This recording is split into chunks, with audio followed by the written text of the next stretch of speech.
அஸ்ஸலாமு அலைக்கும் வரஹ்மத்துல்லாஹி வபரகாத்துஹு. வலைக்கும் அஸ்ஸலாம் வரஹ்மத்துல்லாஹி வபரகாத்துஹு. தலைமுறைகளை பற்றி பார்க்கும் பொழுது 5 வித்தியாசமான தலைமுறைகளை நம்மால் பார்க்க முடிகிறது. இந்த தலைமுறைகளை ஆங்கிலத்தில் விதவிதமாக வகைப்படுத்தி இருக்கிறார்கள்.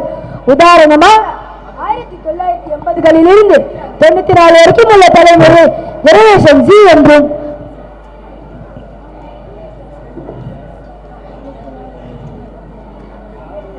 1980களில் இருந்து 94 வரைக்கும் உள்ள தலைமுறை ஜெனரேஷன் மில்லினியல்ஸ் என்றும், 94ல் இருந்து 2012 வரைக்கும் உள்ள தலைமுறை ஜெனரேஷன் ஜி என்றும், 2012 இருந்து 2024 வரைக்கும் உள்ள தலைமுறை ஜெனரேஷன் ஆல்பா என்றும் வகைப்படுத்தி இருக்கிறார்கள். நாம் இப்போது ஜென்சி தரப்பினர் எங்களுடைய காலம்தான் சிறந்தது என்று ஒரு அணியாகவும், ஜென் ஆல்பா தரப்பினர் எங்களுடைய காலம்தான் சிறந்தது என்று ஒரு அணியாகவும் பேச இருக்கிறார்கள். வாருங்கள் அவர்களுடைய விவாதத்தை பார்க்கலாம். முதலாவதாக ஜென்சி தரப்பினர் சிகை மற்றும் ஆடை அலங்காரத்தை பற்றி பேச போகிறார்கள். எங்க காலத்துல பங்கு வைத்து முடிய வெட்டி பார்க்கவே அழகா இருந்தது சார். ஆனா இந்த காலத்துல இல்லாத எல்லா கலரையும் அடிச்சு மண்டையில இருக்க 4 முடிய போயிடுச்சு. அப்புறம் எல்வா மாட்டியான விதவிதமான ஆயில அப்ளை பண்ணுவாங்க சார். எங்க காலத்துல அழகா ஜரப்பின்னு அது இது என்ன கலரையும் போடாம தலையில எண்ணெய் வச்சு பார்க்கவே அழகா இருந்தோம் சார். சார் அந்த காலத்துல நாங்க ட்ரெடிஷனல் ட்ரெஸ் போடும் சார்.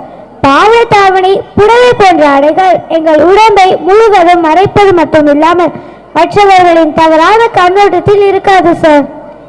ஆமாப்பா, அந்த காலத்துல தலையில எண்ணெய் வைப்பாங்க, அது உடம்புக்கு குளிர்ச்சியை தரும். நல்ல பாயிண்டா சொன்னாங்க. அவங்க உடைய பத்தி சொன்னாங்க, அது கேட்கவே நல்லா இருந்துச்சு. சரி, இப்போ இவங்க சொன்னதுக்கு ஜென்ன ஆல்பா என்ன பதில் சொல்றாங்கன்னு பார்க்கலாம். சார், எங்க காலத்துலலாம் விதவிதமான ஹேர் கலரிங் இருக்கு. உங்க காலத்துலலாம் அது இல்லாததுனால அழகை வெளிப்படுத்த தெரியல சார். அந்த காலத்துல தலையில என்ன வச்சுட்டு பார்க்கவே காமெடியா இருந்தாங்க சார். அந்த ஹேர் ஸ்டைல் போய் அவங்களுக்கு நல்லா இருக்குன்றாங்க சார். உங்க தலையில என்ன ஆச்சாரம், உங்க தலையில என்ன ஆச்சாரம் நல்லா இருக்கு என்று சொல்றீங்க. நாங்க தலையில என்ன வைக்காம பாருங்க சார், எங்க ஹேர் ஸ்டைல் சூப்பரா இருக்கு. விதவிதமான hair style and dressing sense எங்க காலத்துல இருக்கு சார். விதவிதமான சொன்னாலே லெகின்ஸ், ஜெகின்ஸ், பிளாசோ, நைட் ட்ரெஸ்ன்னு சொல்லிக்கிட்டே போகலாம் சார். பாவாடை தாவணிலாம் யார் போடுவாங்க? அது பார்க்கவே நாட்டுப்புற மாதிரி இருக்கும். அது கான்ஃபிடன்ஸே தராது சார். அப்போ கான்ஃபிடன்ஸ்ன்றது அவங்க மேலே இல்லையா சார், அவங்க போட்டிருக்க ட்ரெஸ் மேலே தான் இருக்கா சார்? தன்னம்பிக்கை என்பது அவர்கள் மீதும் அவர்களுடைய திறமையின் மீதும் தான் இருக்க வேண்டும், அவர்களின் உடையில் அல்ல. அப்படின்னா ஜென்ன ஆல்பாக்கு அவங்களுடைய உடையின் மீது தான் தன்னம்பிக்கை இருக்கு போல. சரி, இப்ப இரு தரப்பினரும் உணவு பழக்க முறையை பற்றி பேச போகிறாங்க. உணவு சொன்னாலே ஆரோக்கியம் தான் முக்கியம், அதுக்கடுத்து தான் சுவை. ஆனால் இந்த காலத்தில் சுவைதான் முக்கியம், அடுத்ததான் ஆரோக்கியம். Pizza, burger, tandoori, shawarma, fried rice, தம்பி சிக்கன் ரைஸ் மாதிரி எங்களுக்கு பிடிச்ச மாதிரி சாப்பிடுறோம். ஆரோக்கிய உணவுனா கேழ்வரகு, கம்மங்கூழ், சோளமாவு ரொட்டி, பச்சை பயிறு, மூக்கடல், பட்டாடி அப்படின்னு நிறைய சொல்லிட்டே போலாம் சார். சார், இஷ்டப்பட்டு எங்களுக்கு பிடிச்ச மாதிரி நாங்க சாப்பிடுறோம் சார். ஆரோக்கியம் ஆரோக்கியம் என்று சொல்லி கஷ்டப்பட்டு நாங்க ஏன் சார் சாப்பிடணும் சார்? ஸ்நாக்ஸ்னா பாத்தீங்கன்னா தேன் மிட்டாய், கடலை மிட்டாய், பொரி உருண்டை, அவல், புட்டரிசி போன்றவை சுவையும் ஆரோக்கியத்தையும் தரும் சார். சார், ஸ்நாக்ஸ் ஐட்டம் பார்த்தாலே பிங்கோ, குர்குரே, லஷ் இந்த மாதிரி ஸ்நாக்ஸ் ஐட்டம் சொல்லிட்டே போகலாம் சார். விதவிதமான ஸ்நாக்ஸ் அண்ட் ஃபுட் ஐட்டம்ஸ் எங்க காலத்துல இருக்கு சார். விதவிதமான snacks, panipuri, dahipuri, cheese roll, mushroom masala, bread omelette அப்படின்னு சொல்லிக்கிட்டே போகலாம் சார். இப்போ வர ஃபுட் ஐட்டம் பேரும் புதுசாக இருக்குது, இப்போ வர நோய்களும் புதுசாக இருக்குது. இப்போனா சில பேர் வீட்டில் கூட சமைக்க மாட்டாங்க சார். சார், அந்த காலத்தில் நாங்கள் வீட்டில் சமைச்சு சந்தோஷமாக ஆரோக்கியமாக இருந்தோம் சார். ஆனால் இப்போ பாருங்கள், ஸ்விக்கி, ஜொமேட்டோ, யூபர் ஈட்ஸ்னு உட்கார்ந்த இடத்துலேயே உட்காந்து ஆர்டர் பண்ணி சாப்பிட்றாங்க சார். இதனால காசும் வேஸ்ட்டு, நம்ம உடம்பும் வேஸ்ட்டு கார்பேஜ் மாதிரி தானே ஆகுது சார். இவ்வளோ வகையான உணவு இருக்கும்போது யார் சார் கம்மங்கூழ், கேப்பெல்லாம் சாப்பிடுவாங்க அப்பெல்லாம் நாங்க அம்மியில் அரைச்சு ஆரோக்கியமான உணவு சாப்பிட்டோம். இப்ப எல்லா பொருட்களுமே ரெடிமேடா கிடைக்கிது. நம்மளுக்கு ப்ரிசர்வேஷன் பண்ணி ஃப்ரெஷ்ன்ற பேர்ல விற்கிறாங்க. அதையும் வாங்கி உபயோகிக்கிறாங்க. ஆமாங்க சார், எப்போ என்று தெரியாமலே தயார் பண்றாங்க. அதுக்கு இவங்க நல்லதுன்னு நினைச்சு வாங்கி உபயோகிக்கிறாங்க. இதனால உடல் ஆரோக்கியம் தான் குறையும். வீட்டு சமையல் பொருட்களுக்கும் கடையில் வர பொருட்களுக்கும் வித்தியாசம் உண்டுதானே சார்? சார், நீங்க எண்ணெய்க்கல் அரைச்சி சாப்பிட்டா நாங்களும் எண்ணெய்க்கல் அரைச்சி சாப்பிடணும்னு அவசியம் இல்லை. அதே மாதிரி இந்த காலத்துல எங்களுக்கு அம்மிக்கல் அரைச்சி சாப்பிட டைமும் இல்லை. நீங்க தான் சமைச்சு சாப்பிட்டு நேரத்தை வீணாக்குறீங்க. ஆனா நாங்கெல்லாம் ஆர்டர் பண்ண உடனே இன்ஸ்டன்டா சாப்பிடுறோம். அம்மியில் அரைத்தால் ஆரோக்கியம் உடற்பயிற்சி என்று சொல்லி புதிதாக வந்த மிக்சி, கிரைண்டர், சாப்பர் எல்லாம் அவங்க தானே சார் யூஸ் பண்றாங்க. எங்க காலத்துல டேஸ்ட் தான் சார் முக்கியம். சார், ஜென்ஜின்னு பாத்தீங்கன்னாலே வெஜ் நான்வெஜ் தான். ஆனா எங்க காலத்துல பாருங்க, gym foodie, vegan foodie, continental ஃபுட்டின்னு ஏகப்பட்டது இருக்கு. அப்படி என்ன சாப்பிட்டுக்க போறீங்க நீங்க உங்க காலத்துல? என்ன சாப்பிட்டேன்னு சொல்றேன்னு கேட்டுக்கோங்க. தேன் மிட்டாய், கடலை மிட்டாய், தேங்காய் பர்ஃபி, கமலக்கட்டுன்னு என்று சாப்பிட்டு வளர்ந்தவங்க நாங்க சார். ஆனா ஜென்னல்ஃபா மாதிரி அன்ஹெல்த்தியான ஃபுட்டை சாப்பிட்டு அது ஸ்டேட்டஸ் எடுத்து போடுறவங்க நாங்க கிடையாது சார். அந்த காலத்துல உணவு சத்தாகவும் சுவையாகவும் இருந்துச்சு. ஆனா இந்த காலத்துல சுவை மட்டும்தான் இருக்கு, சத்து எங்க? அதனாலதான் இப்ப மல்டி ஸ்பெஷாலிட்டி ஹாஸ்பிட்டல்ஸ் திறக்கப்பட்டிருக்கு. ஜென்னா ஹெல்ப் சொல்றாங்க, நாங்க அம்மிக்கல்ல அரைச்சு நேரத்தை வீணாக்க மாட்டோம்னு. ஆனா அந்த மருந்து மாத்திரைக்கு கீழே நின்று நேரத்தையும் செல்வத்தையும் தானே செலவு செய்யறாங்க. சரி, இப்ப மூன்றாவது சுற்றாக இருதரப்பினரும் விளையாட்டுகளை பற்றி பேச போகிறார்கள். எங்க காலத்து விளையாட்டு மகிமை ஒரு தண்ணி சொகம் சார். அது வீட்டுக்குள்ளேயே விளையாடுவாங்க சார். ஐந்தாங்கல், பல்லாங்குழி, பூக்களின் பெயர்கள், ராஜாராணி. அப்புறம் வெளியே விளையாடு விளையாட்டு கோலி, கொக்கோ, கபடி, கால்பந்து, மட்டைப்பந்து அப்படின்னு நிறைய சொல்லிட்டே போலாம் சார். சார், அந்த காலத்தில் மிகுந்த இடத்தன்மை, சுற்றுச்சூழல் பாதுகாப்பு இருக்குன்னு என்று சொல்லி விளையாடி கீழே விழுந்து கை காலதான் சார் அடைச்சுக்கிறாங்க. அதுக்கு அழகா வீட்லயே உட்காந்து போன் பார்த்துட்டு உட்காருவாங்க சார். இந்த கால பிள்ளைகளா TV, iPad, play station, PUBG, free fire என்று விளையாடும் போது விதமாக ஒற்றுமை இல்லாமல் போகிறது. விட்டு கொடுக்கும் மனப்பான்மை குறைகிறது சார். உட்காந்து இடத்துலேருந்து உட்காந்து விளையாடுறதுனால தூக்கமின்மை, மறதி, மனச்சொரல் நிறைய காணப்படுது சார். இதனால எல்லா பள்ளிகளிலும் ஆக்டிவிட்டி பிடி என்ற பெயரில் ஒன்று நடைபெறுகிறது சார். இவங்க சொல்ற TV, iPad, play station, free fire, PUBG இதெல்லாம் விளையாட ஒரு தனி திறமை வேணும் சார். அது எல்லாராலையும் விளையாட முடியாது சார். எங்க சண்டை பொண்ணு இது அவசியம் கிடையாது சார். நாங்களே எங்களுக்கு பிடிச்ச மாதிரி விளையாண்டு கொண்டே இருப்போம் சார். சார், ஓடி ஆடி விளையாட உடலுக்கு ஆரோக்கியமோ மூளைக்கு புத்துணர்ச்சி தரும் சார். இதை தெரியாம உடையத்துல விளையாடுறது ஒரு யூஸும் இல்லை சார். ஓடி ஆடி விளையாடி கை கால் அடிப்பட்டு அதுவும் நமக்கு ஒரு பிரச்சனை தான். அதுவும் இல்லாமல் அந்த காலத்துல எந்த தொழில்நுட்ப முன்னேற்றமும் இல்லை. அதனால அவங்க ஓடி ஆடிதான் விளையாடி இருக்க முடியும்.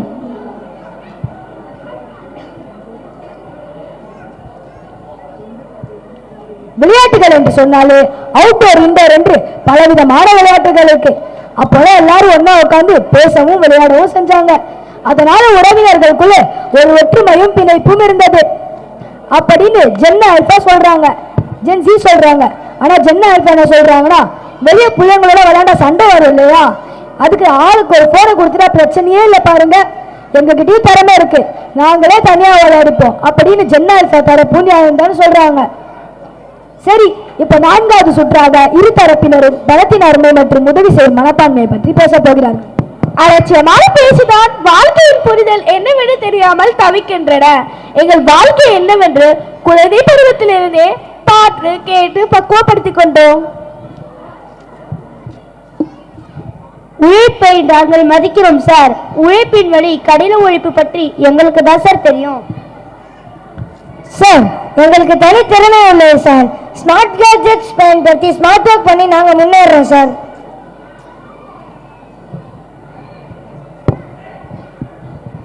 சார், எங்களுக்கு மதிப்பு மரியாதை வேணும், அதனால நாங்க பணத்தை செலவழிக்கிறோம். விலை உயர்ந்த பொருளை பயன்படுத்தாம இருக்கிறதுக்காக நாங்க வச்சிருக்கோம் சார்.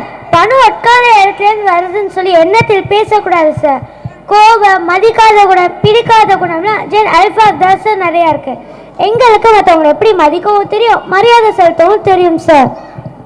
அதாவது அவங்க என்ன சொல்றாங்கன்னா அவங்களுக்கு தான் மதிக்கிற குணம், எல்லா குணமும் அவங்களுக்கு தான் இருக்குன்றாங்க. அதுக்கு நீங்க ஏதாவது சொல்றீங்களா? அறிவுரை சொன்னோன்னே திரும்ப நாங்கள் ஒன்றும் சின்ன பசங்க இல்லை. உங்களை விட பணத்தை எப்படி கையாளணும்னு எங்களுக்கு நிறைய தெரியும் சார். 10 பைசா இருந்தாலும் 10 நாளைக்கு பத்திரமாக வைத்திருப்போம் சார். சேமிக்கிற தன்மை எங்க கிட்ட தானே சார் இருக்கு, நீங்களே சொல்லுங்க. சேமிக்கிற தன்மை அவங்க கிட்ட தான் அதிகமா இருக்குன்றாங்க. அதுக்கு நீங்க ஏதாச்சும் பதில் சொல்றீங்களா? நிதி திரட்டுதலுக்காக நிதி திரட்ட மொபைல் தளங்கள், உளவியல் ஆதரவை மற்றும் உளவியல் ஆதரவை வழங்குதல், அவசர காலத்தின் போது அவசர கால சேவைகள், பொருட்களை கவனமாக சிக்கனமாக உபயோகிக்கும் திறமை எங்ககிட்ட மட்டும்தான் சார் இருக்குது. ஜென்சி வந்து சொன்னா கேட்கக்கூடிய பிள்ளைங்களா இருந்தாங்க. அதுக்குன்னு ஜென்ஆல்ஃபா கேட்காத பிள்ளைங்கன்னு நான் சொல்லல. ஜென்சியை விட ஜென்ஆல்ஃபாக்கு கேட்டுக்கொள்ற மனப்பக்குவம் கொஞ்சம் குறைவா இருக்கும். ஜென்சி புரிதலுக்கும் ஜென்ஆல்ஃபா புரிதலுக்கும் வித்தியாசம் இருக்கு இல்லையா? சரி, இப்ப 2 தரப்பினரும் உதவி செய்யும் மனப்பான்மையை பத்தி பேச போறாங்க. இந்த கால பிள்ளைங்கள்லாம் உதவி பண்றதை விட உதவி பண்ணி அதை வீடியோ ரெக்கார்ட் எடுத்து ட்விட்டர், இன்ஸ்டாகிராம், ஃபேஸ்புக்னு போட்டு லைக் வாங்குறதுல ஆர்வம் காட்டுறாங்க. இதுவே ஒரு பெரிய வேலையா இருக்கு. இதுல எங்க உதவி பண்றாங்க சார்? உண்மையான உதவின்றது நம்மளா ஓனா சிந்திச்சு பண்ணணும் சார். அதை மற்றவங்க பண்ணி லைக் வாங்கலாம்னு சொல்லி நம்மளும் அதை பண்ணக்கூடாதுல்ல சார்.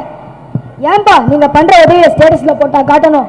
சார், நாங்க என்னதான் ஸ்டேட்டஸ்ல போட்டாலும் எங்களுக்கு உதவி செய்யற மனப்பான்மை இருக்குல்ல சார்.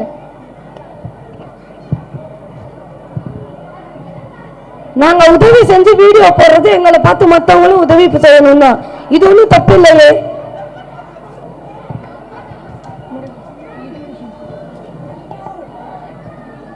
ஆமாப்பா, நீங்க பண்ற உதவியை பார்த்தாச்சு மற்றவங்களாச்சும் அதை செய்வாங்க.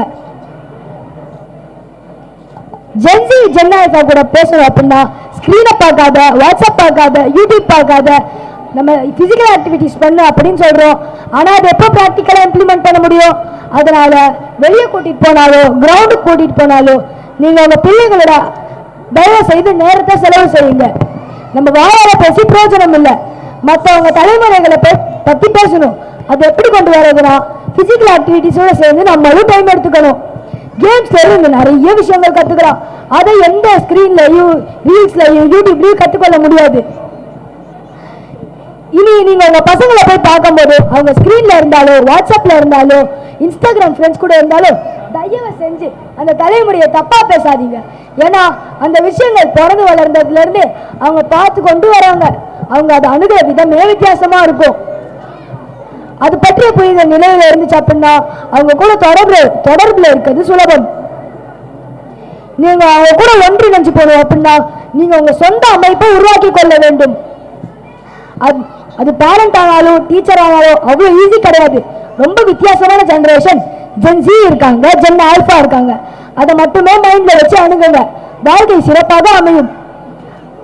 ஜென்சி பெற்றோர்களுக்கு ஒரு சிறிய வேண்டுகோள்,